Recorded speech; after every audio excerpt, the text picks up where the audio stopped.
Welcome back नाज़रीन। बात हो रही है पूरी सिंध पुलिस के हवाले से। पूरी सिंध पुलिस बशमूल आईजी, एडिशनल आईजी सिंध और एडिशनल आईजी कराची, जिसमें डीआईजीज, एसएसपीज, डीएसपी सब शामिल हैं। दरख्वास्त दे दी गई है छुट्टी की और यह एहतजाज रिकॉर्ड कराया गया है कैप्टन रिटायर्ड सफदर की गिरफ्तारी पर, जो सिंध हुकूमत ने कोई मौक़िफ़ नहीं अपनाया। सिंध पुलिस की तज़हीक की गई है, ये मौक़िफ़ अपनाया गया सिंध पुलिस की जानिब से और इस सदमे से निकलने के लिए 60 रोज़ की छुट्टी दरकार है। इसी पर बात करेंगे। पाकिस्तान तहरीक इंसाफ की जानिब से मेंबर ऑफ नेशनल असम्बली गजाला सैफी साहिबा हमें ज्वाइन कर चुकी हैं। मैडम, बहुत शुक्रिया प्रोग्राम के लिए, आपने वक्त दिया। गजाला साहिबा, जानना चाहूंगा मामला ये जो कैप्टन रिटायर्ड सफदर को गिरफ्तार किया गया, ये सिंध हुकूमत का मौक़िफ़ है, ये अपनाया जा रहा है मौक़िफ़ के प्रेशराइज किया गया था वफाक की जानिब से, वफाकी इदारे इसमें इन्वॉल्व हैं, आप क्या कहेंगी इस पे? देखिए, अभी तो इन्होंने इंक्वायरी रिपोर्ट हो रही है और उसके बाद साफ शफाफ जो कुछ भी होगा वो खुल के सामने आ जाएगा। मगर कैप्टन सफदर ना कोई हीरो थे, ना है, ना होंगे, और उनका जो है उम्र भर के लिए मुंह है वो काला हो चुका है। उन्होंने जो हरकतें की हैं खड़े होकर कायदे आज़म के मज़ार पे, वो नाकाबिले फरामोश एक हरकत है जी। कि कभी भी नहीं भुलाया जाएगा। वो तारीख में लिखा गया कि किसी ने भी इस कदर कब्र बानिया पाकिस्तान के ऊपर खड़े होकर, देखिए मज़ार के अतराफ में बहुत सारी रैलीज और नारे और चीज़ें रखी गई, मगर जिस हद तक कि कैप्टन सफदर गए, उनकी अपनी जो फैमिली है जिसमें उनकी अपनी जो बेगम है और मरियम औरंगजेब भी वहाँ मौजूद थी, उनकी बॉडी लैंग्वेज से क्लियरली नज़र आ रहा था कि वो जानते थे कि प्रोटोकॉल क्या है और इन्होंने उस प्रोटोकॉल को तोड़ने की पूरी कोशिश की है, हर किस्म की एफर्ट की कि वो लॉ को ब्रेक करें। तो जहाँ तक सड़कों पे और दूसरी जगहों पे लॉज तोड़े जाते हैं, वो फिर भी मतलब उसको कभी कभी नज़रअंदाज किया जा सकता है, मगर यहाँ आकर पूरी कौम जो है वो एक सरापा एहतजाज है इनकी हरकत से।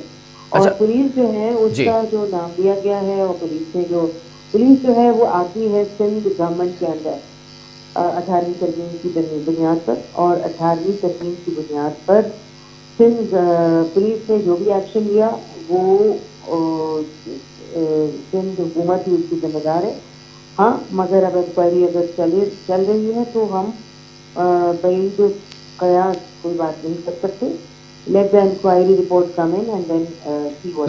लेकिन गजाला साहिबा, ठीक है, आपने अपना मौक़िफ़ बताया वफाकी हुकूमत का, लेकिन जो इल्ज़ामात लगाए जा रहे हैं कि आईजी को यरगमाल बनाया गया और फिर उसके बाद ऑर्डर्स पर साइन करवाया गया, वहां पर एडिशनल आईजी भी मौजूद थे, तो अगर लॉ को ब्रेक किया था, एफआईआर होनी थी, तो आप कह रही सिंध हुकूमत को मालूम था, तो फिर ये यरगमाल बनाने का जो चक्कर है ये क्यों किया गया?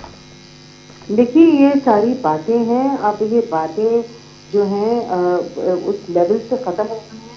अब इंक्वायरी जा रही है और इंक्वायरी होने के बाद जो भी चीज़ होगी वो क्लियरली सामने आएगी और पता चल जाएगा कि कौन जो है वो जिम्मेदार है।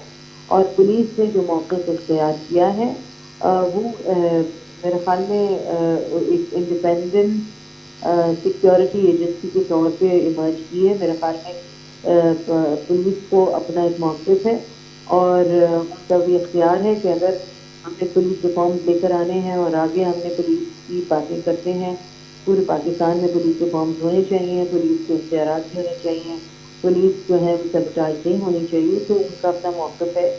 अच्छा, पूरी पुलिस फोर्स इस वक्त शर्मिंदा है और एहतजाज रिकॉर्ड कराने के एक मुनफरिद अंदाज है कि पूरी पुलिस फोर्स दरख्वास्त दे रही है छुट्टी की। ऐसा लग रहा है कि पूरी पुलिस फोर्स छुट्टी पे जाने वाली है। आप क्या समझती हैं, चीफ मिनिस्टर साहब के ऑर्डर्स पर यह काम किया जा रहा है कि आप दरख्वास्तें जमा कराएं, एहतजाज रिकॉर्ड कराएं, ये इनके ऑर्डर्स पर, या बाकी सिंध पुलिस इस वक्त नाराज है?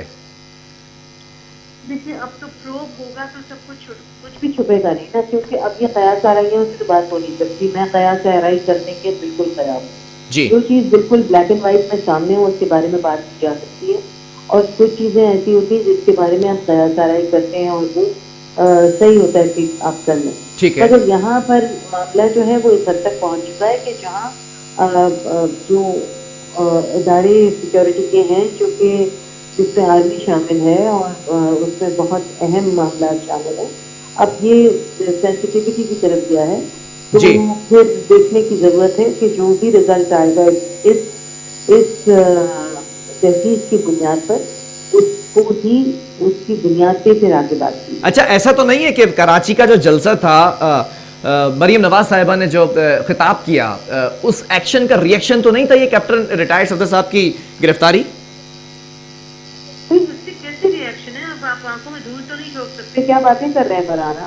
جی آپ نے صبح دیکھا ہے کہ انہوں نے کیا حرکت کی ہے قائد اعظم کے مزاج پہ، اور پاکستان تحریک انصاف کی حکومت نے اور ویسے بھی سندھ نے بھی ان کو اوپن فورم دیا کہ جا کے جہاں جائیں جلسے کریں، جو چاہیں جلسے میں بولیں، اور پھر اس کے بعد وہ تو اپنی جگہ ہے، مگر قائد اعظم اس کی مزاج کی حرمت اور عزت اور تقدس اور کی پامالی کرنا تو الگ بات ہے. جب وہاں اور جتنے بھی لوگ، جب بھی کوئی ملک سے باہر سے بھی کوئی ڈیلیگیشن آتا ہے یا کوئی اور منسٹر جاتا ہے تو وہ قائد اعظم کے مزار پہ فاتحہ ضرور پڑتا ہے. جی فاتحہ کی حد تک تو ٹھیک تھا، اور اگر نعرے بازی کرنی تھی تو مزار کے باہر ہو سکتی تھی، مزار کے نچلے حصے میں اوپر چڑھنے سے پہلے ہو سکتی تھی، مگر عین مزار پہ فاتحہ کے ٹائم پہ یہ حرکت کرنا ناقص ہے. اور دوسری بات یہ کہ مریم کا جو اسپیچ ہے وہ ناقدین نے اور تمام کرٹکس نے کہا ہے کہ انتہائی زیرو قسم کی ان کی اسپیچ تھی، اس میں کوئی مواد نہیں تھا، کوئی اس میں اسٹرینتھ نہیں تھی، کوئی طاقت نہیں تھی،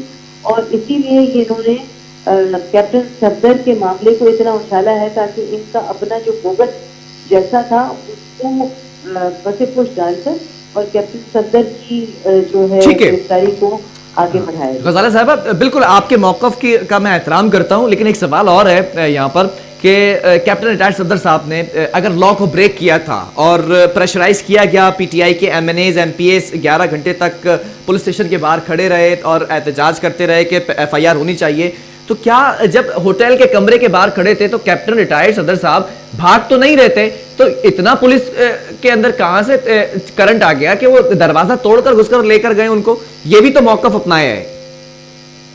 یہ پاکستان تحریک انصاف کی حکومت کا نہیں ہے سلسلہ، یہ اسی لیے میں آپ سے کہہ رہی ہوں کہ یہ معاملہ کھلنے میں لیجیے، اس میں انفولڈ ہونے دیں اس کو. جب انفولڈ ہوگا تو بہت ساری حقیقتیں کھل کے سامنے آئیں گی، اب جو بھی چہرے ہیں جی کھل کے سامنے آ جائیں گے.